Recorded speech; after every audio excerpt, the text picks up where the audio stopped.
How do you become great if you don't know what greatness looks like?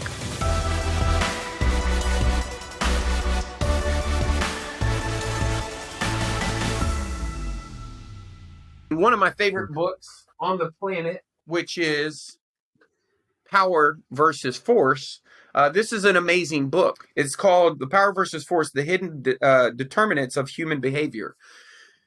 You know, I like the book because it gives me the ability to self-reflect. But in the book, it talks about, people who live below, basically have very little consciousness. Think about consciousness as, an animal or a reptile, right? They're just really designed to go out there and seek shelter, seek food, the basic human needs as we all have.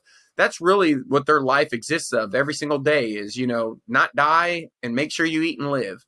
And, when you start becoming, and one of the things that we have is we have the ability to take account of our agency, the things that are happening to us.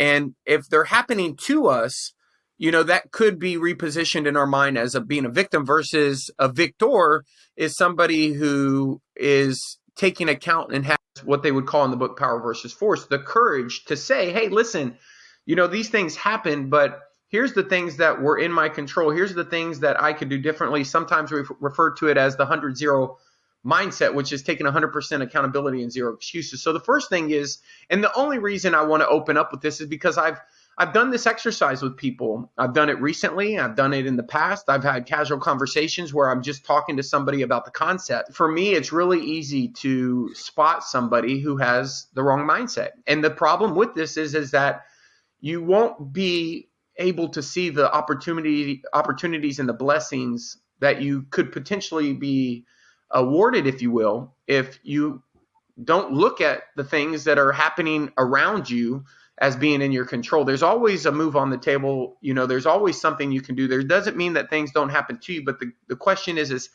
how do you frame those? Do those become narratives and become part of the reason why you're not successful? Or do these actually become opportunities where you actually reframe them into opportunities to grow? And so one of the exercises that you can do is really lay out kind of your lessons learned for the year, right? Ask yourself, and again, we've taught this a couple different ways. One of the things that I've done in the past is I've had other people, team members, if you're working on a team, sometimes they won't feel comfortable, but let's say someone's watching this and they're working on a team.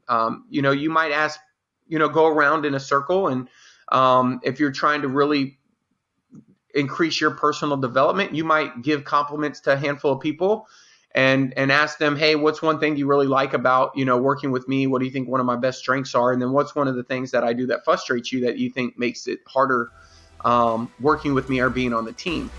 That information is as good as gold.